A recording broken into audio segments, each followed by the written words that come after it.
kulanti wacan daawadayaal kusoo dhawaada barnaamij yar oo kooban aynu ku eegayno taariikhda Soomaalida iyo waliba xilliyadii wanaagsanaa ee Soomaaliya ay soo martay. Soomaaliya 70-meeyadii waxay ku jirtay wadamada loogu jecel yahay qaaradda Afrika dhanka dhaqaalaha, wax soo saarka, awoodda iyo waliba tacliinta. haddii aan u soo laabto magaalada Muqdisho waxay ka mid ahayd magaalooyinka ugu bilicda wanaagsan qaaradda Afrika. hogaanka ayayna 70-meeyadii hayday waxaa lagu tilmaami jiray xamar cadde inay tahay caasimadii jannada. dhammaan adeegyada lagu talagalay caasimad uu u dhameystirnaa. kuwa ugu muhiimsan waa korontada iyo biyaha. waxaa jiri jiray eenaayo oo xoogii korontada Soomaaliya korontadu ay ka heli jirtay magaalada Muqdisho ayaan milicsanaynaa iyo qaabkii xilliga ay ahayd ayadoo dowladda Soomaaliya ay gacan siinayso dowladda Talyaaniga. dhanka tababarada haddii ay noqon lahayd dadka loo tababarayay xooga korontada iyo adeegyada kale intaba.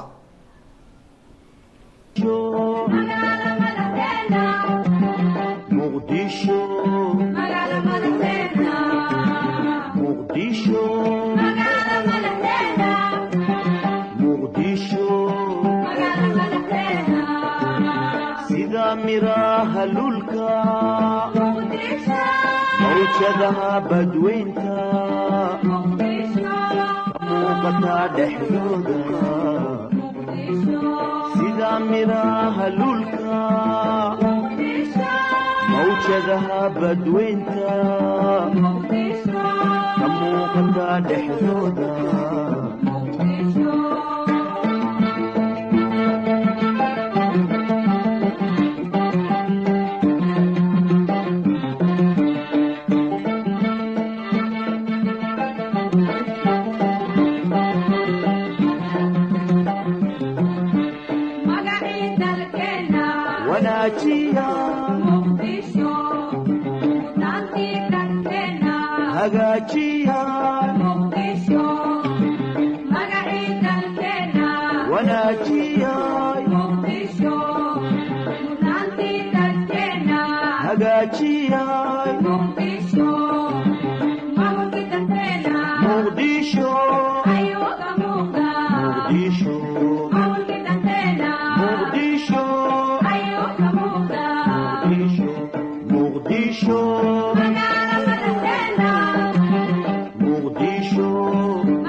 magaaladina qurxiyay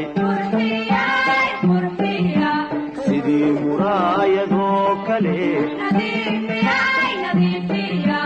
magaaladina qurxiyay sidii muraayadoo kale sida miliicda oo kale maanta adduunka ugu muuqataa sidii miliicda oo kale maanta adduunka uga muuqataa muqdisho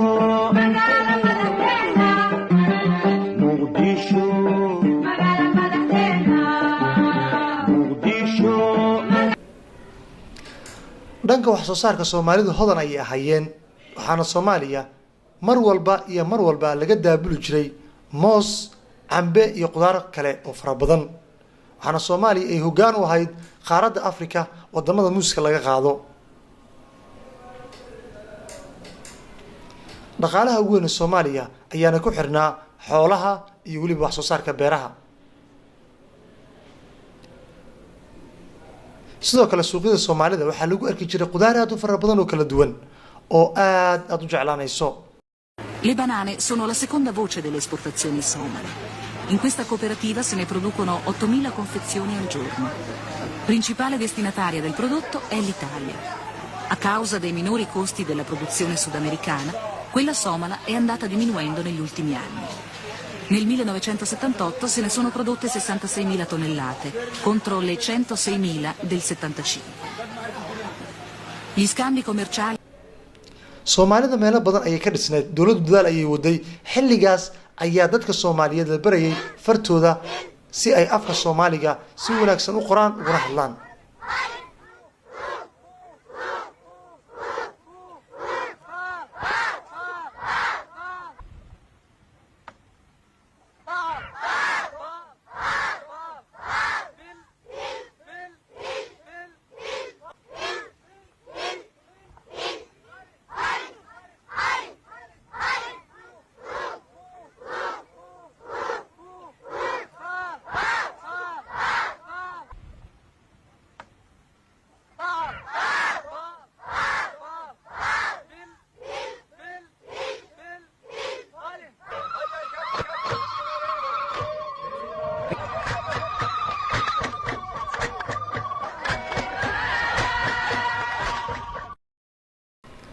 marka laga hadlayo dhanka tacliinta jaamacaddii ummadda ayaa shaqaynaysay oo waxbarashadeedu ay dad fara badan wax ka baranayeen, arday fara badana ay ka aflaxeen.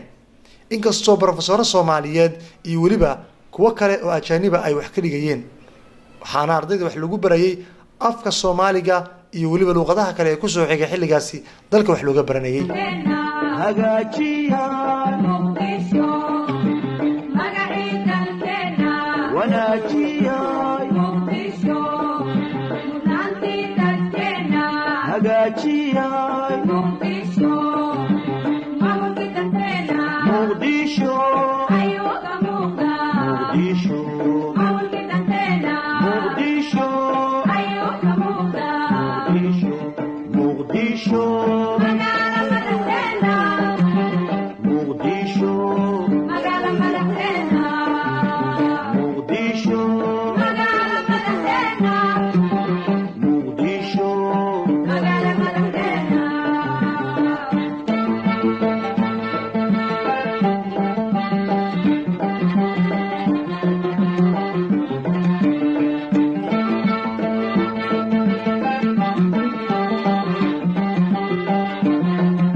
magaaladii quuso weysay caasimadii rajabeelka lagu riday haddana ka soo kabatay ee weli nool waxay soo martay adduunyo barwaaqaa iyo marxalado aad u wanaagsan sida indhihii nabadi kaga muuqanaysa. muddo badan ayayna hogaaminaysay qaaradda Afrika. qaybtan halka ayaan ku joojinayaa aynu ugu talagalnay dib u milicsiga noloshii Soomaaliya ee sanadadii barwaaqada iyo dawladnimada. waxaan la socodsiinaya anigu Abdi Ciise Cabdullaahi Riyali waan ku mahadsantihiin daawashada barnaamijkan yar ee kooban.